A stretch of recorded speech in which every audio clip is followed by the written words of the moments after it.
Muy bien, anticoagulación y sangrado agudo.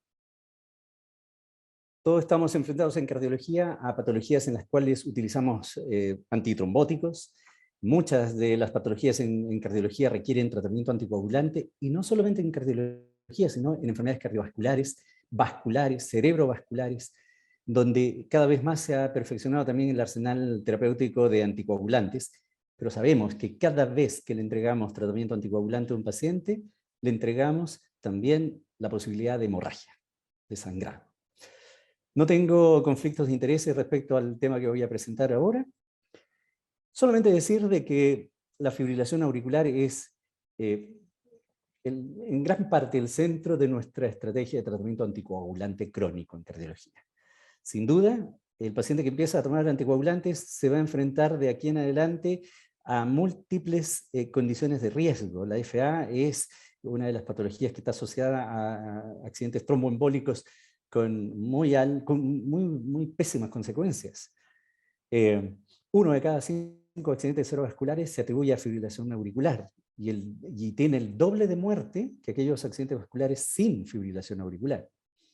Y el paciente anticoagulado, sea por fibrilación auricular u otras patologías, se enfrenta a múltiples posibilidades de sangramiento que puede ser persistente, sangramiento que puede ser agudo, y no solo agudo, sino con riesgo vital. Por lo tanto, tenemos que hacer algo para disminuir o por lo menos corregir esa relación riesgo-beneficio.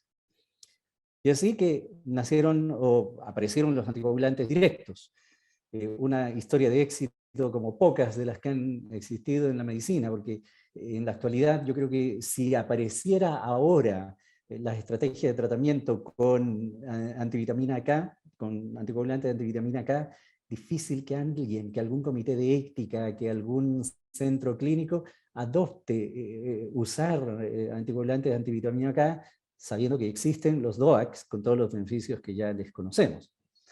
Estos actúan por inhibición directa de la trombina en el caso de dabigatran, o del factor 10A en el caso de rivaroxaban, apixaban, endoxaban, y de hecho por eso el XA.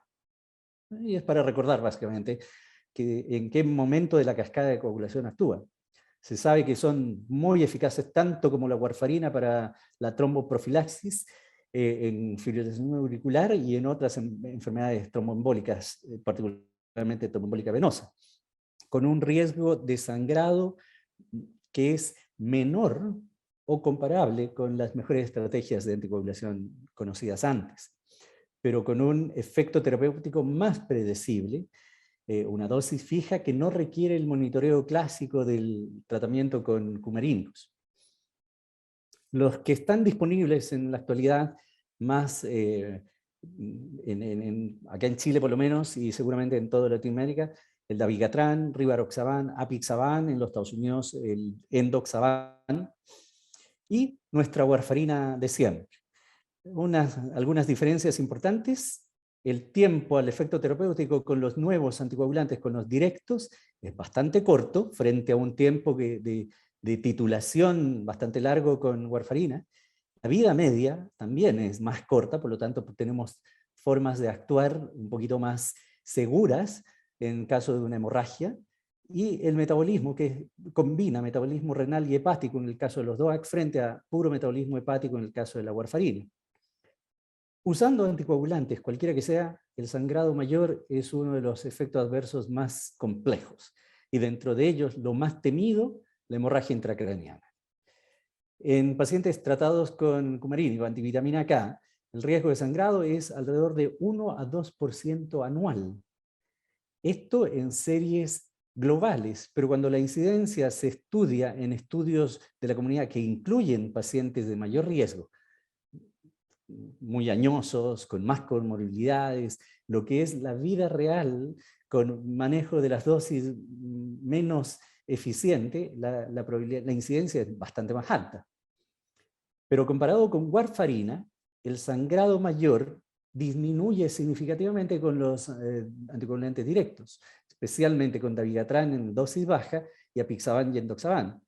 Y es similar a la warfarina en dabigatran a dosis de 150 cada 12 horas y rivaroxaban. Todos los anticoagulantes directos se asocian a una reducción significativa de la hemorragia intracraneana, con una con un hazard ratio que oscila entre 0.3 a 0.6. Y las consecuencias de tener hemorragia intracraneana también son más favorables, o por lo menos menos desfavorables, cuando esta hemorragia intracraneana ha sucedido con DOAC versus si ha sucedido con warfarina. Las tres drogas disminuyen el riesgo de hemorragia intracraneana, tanto rivaroxaban, dabigatran y apixaban, y también disminuyen el riesgo de hemorragia gastrointestinal. Ahora, cualquiera que fuera la hemorragia, nosotros tenemos distintas formas y etapas de acción dependiendo de cuál es el lugar del sangrado y cuál es la magnitud del sangrado. Un sangrado crítico es reconocido como aquel cuya pérdida requiere la reposición total de la volemia en menos de 24 horas, o que requiere al menos el 50% de la volemia en las siguientes 3 horas para sostener al paciente relativamente estable. Hemorragia masiva se conoce aquella pérdida de más de 150 ml por minuto por más de 10 minutos, o sea, un vaso grande arterial que está sangrando activamente, o una pérdida mayor a 1.5 ml por kilo por minuto por más de 20 minutos, o aquella que requiere más de 4 concentrados de glóbulos rojos en 1 hora. Es decir, casi 1 litro de glóbulos rojos en menos de 1 hora. Sangrado, hemorragia masiva. Ahora, con los anticoagulantes antivitamina K, nosotros tenemos varias condiciones, varias características del seguimiento de estos pacientes y las limitaciones que están documentadas. Siempre el rango terapéutico es estrecho y hay que monitorizar frecuentemente el INR. Siempre hay interacción con alimentos, especialmente aquellos que tienen vitamina K. La acción, tanto al ingreso del fármaco como en el retiro del efecto del fármaco, es lenta, y hay una variabilidad interpaciente e individual en el mismo paciente que es bastante poco predecible. La reversión del anticoagulante no necesariamente mejora el resultado y tiene alto riesgo, encima de los DOAC, de hemorragia intracraneana. Todos nosotros hemos convivido con tratar de diseñar la cartilla de anticoagulación, lo que significa para el paciente trasladarse recurrentemente a los laboratorios, el costo que esto significa. Y después de haber hecho la cartilla, ojalá el cumplimiento, tal como dice, con la variabilidad día a día, para tener un tiempo en rango de INR adecuado suficiente. De modo que tiene dificultades el manejo de la anticoagulación con warfarina o cumarinos. Pero reconocemos que cuando hay sangrado bajo uso de cumarínicos, tenemos por lo menos la vitamina K y el plasma fresco congelado. Sin embargo, hay que tener claro de que la vitamina K recupera la síntesis de factores de coagulación en un proceso que es lento, que es complejo y que tiene una variabilidad intercaso bastante significativa. Evidentemente puede ser necesaria más de una dosis de vitamina K porque los anticoagulantes cumarínicos permanecen en la circulación y van a seguir haciendo efecto mientras se empiezan recién a resintetizar factores de coagulación dependientes de vitamina K. Y también tener claro que la corrección del INR es más rápida que la corrección de la coagulopatía, de modo que no necesariamente uno debe confiarse en que la administración de vitamina K va a resolver el efecto de los cumarínicos. Con la administración de plasma fresco congelado, tenemos otras condiciones que también hay que considerar. Se necesita aproximadamente 30 ml por kilo de peso y más de 24 horas para revertir un estado de anticoagulación efectiva. En esto debemos siempre recordar que estamos tratando con pacientes cardiópatas que podrían tener, por ejemplo, disfunción ventricular, que podrían tener ya una poca compliance para volumen, que también esta administración de plasma como hemodiderivado puede llevar a reacciones alérgicas o inmunológicas relacionadas a transfusiones, y cada vez menos felizmente, pero también la posibilidad de infecciones cruzadas. Por lo tanto, no es una garantía plena, a pesar de que es por lo menos conocido el antídoto de antivitamina K con vitamina K y con plasma. Ahora, cuando ya tenemos al paciente utilizando DOAC, sí sabemos que va a ser más difícil contar con antídotos específicos, pero sí se han desarrollado, y voy a hablar un poco de eso también. Interrumpir la medicación, obviamente, vamos a tener que esperar que se complete el efecto del tiempo de vida media de los fármacos. Tratar de eliminar los DOACs, hay algunos, como el dabigatran, que se podría eliminar por diálisis, pero se necesita toda la infraestructura, podría ser complicado en un paciente hemodinámicamente inestable. Y existe la posibilidad también de volver a activar la coagulación, es decir, revertir la hemorragia de un paciente usando DOAC, utilizando lo contrario, fármacos que mejoren la coagulación, como los concentrados de factores de complejo protrombina o factor 7 activado recombinante.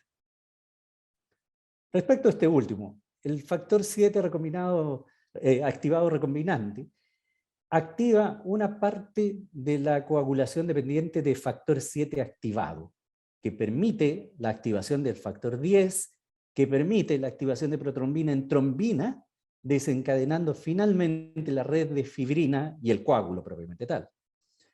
El factor 7 actúa por unión al factor tisular en este momento de la cascada y activa la trombina, pero activar la trombina significa que estamos provocando coagulación. Y si bien podría ser una estrategia útil en el paciente que está sangrando, tenemos que tener claro que ese paciente usaba anticoagulantes por algo. Y por lo tanto, activarle la coagulación y activar la trombina podría tener un costo en inclinarlo a un estado protrombótico. Pero es una herramienta en la emergencia. Utilizar los concentrados del complejo protrombínico. Estos son distintos preparados que tienen complejo liofilizado de factores vitamina K dependientes, 2, 7, 9, 10. Y para su dosificación se toma en base al factor 9. Revierten el INR en un tiempo muy rápido, en menos de 30 minutos se revierte a un estado de coagulación casi normal. La diferencia entre los distintos componentes comerciales que hay es de si tienen 3 factores, si tienen 4 factores, o si ya tienen el complejo activado, que tiene los factores de coagulación en su forma ya activa, y es el FEIBA. Estos evidentemente se utilizan en el escenario de una hemorragia con riesgo crítico, con riesgo vital. Y las guías actuales recomiendan utilizarlos más que el plasma fresco congelado en pacientes que tienen hemorragia intracraneal. Actúan predominantemente, como les dije, en los factores, en la cascada que involucra los factores vitamina K dependientes. Y su dosificación es dependiendo del factor 9. Y como tal, van a permitir, el factor 9 activado, permitir también la activación del factor 10, que va a permitir activar la protrombina en trombina y desencadenar la red de fibrina. También con estos tenemos que tener claro de que estamos activando la coagulación y podríamos llevar al paciente a un estado trombótico. Si ya la hemorragia se normalizó, ya corregimos el punto de hemorragia, rápidamente tener en consideración el cómo actuar para evitar ese estado protrombótico en un paciente de riesgo de cardioembolía, por ejemplo. Con estos fármacos se ha hecho algunos estudios, Mayet, en una corte prospectiva en 84 pacientes con hemorragia intracraneana o gastrointestinal, comprobó que fue efectivo en un 69%, pero solamente en un 27% de aquellos con hemorragia intracraneana. Y el temor, el que después de su uso los pacientes hagan cardioembolía. 2 pacientes hicieron accidente cerebrovascular después del uso de concentrado protrombínico.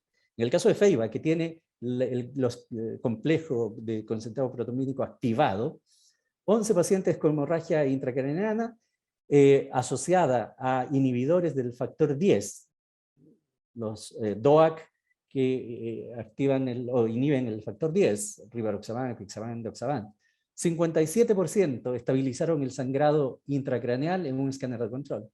36% tuvieron expansión del hematoma.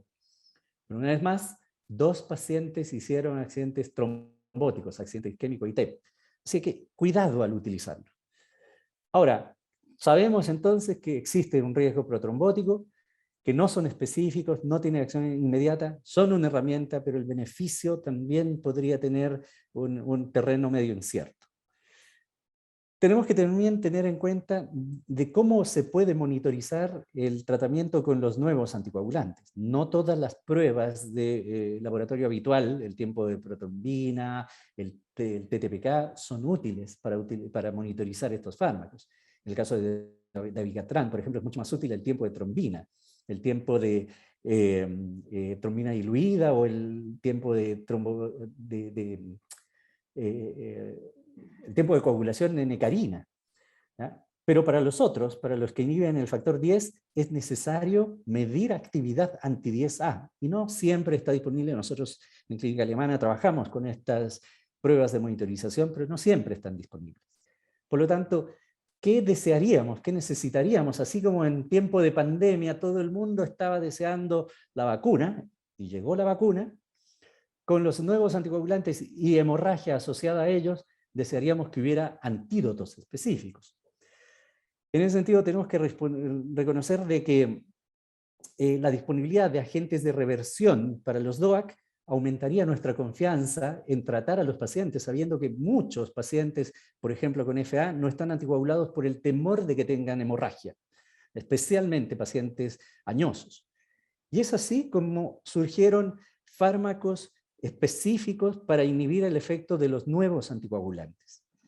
Andexanet alfa es un fármaco derivado recombinante modificado del factor 10 que actúa como un señuelo, es decir, actúa engañando a los inhibidores del factor 10 disueltos en plasma o incluso unidos a los factores de coagulación, a la cascada de coagulación.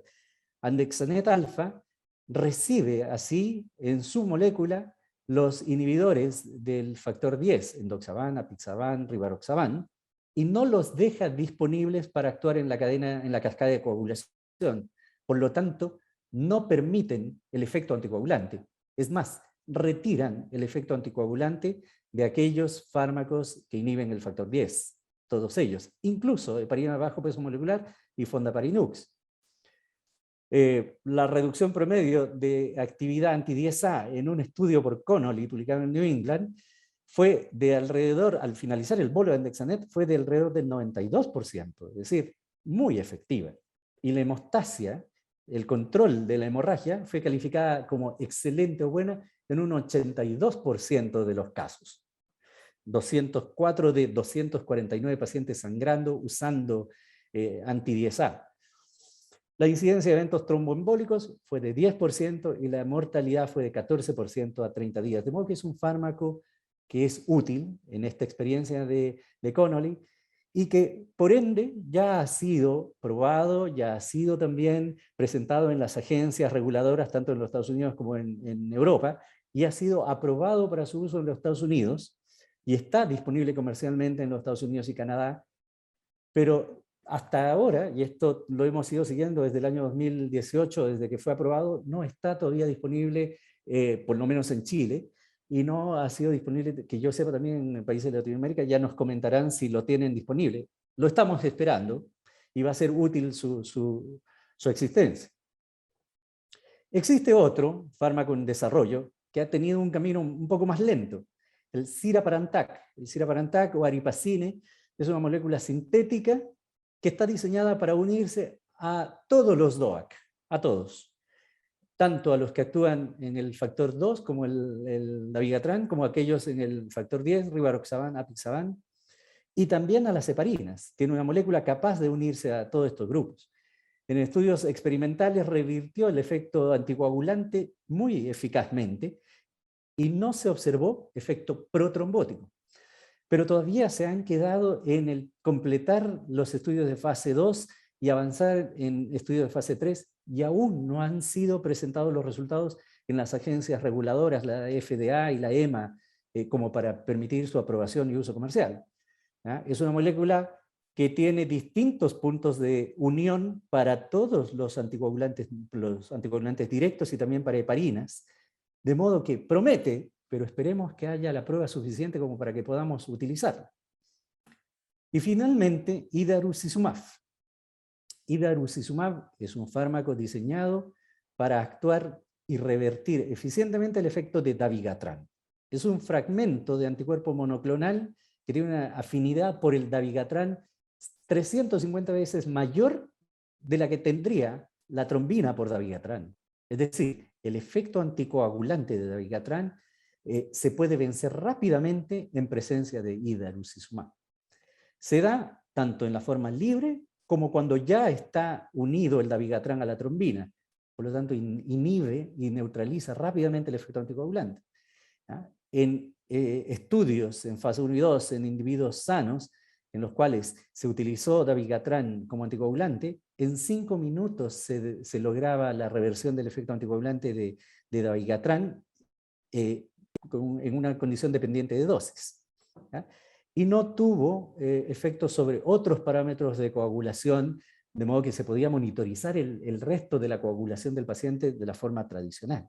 El Reverse ID es un estudio que comprobó que la droga idarucizumab comercialmente disponible como Pricebind era realmente clínicamente beneficioso.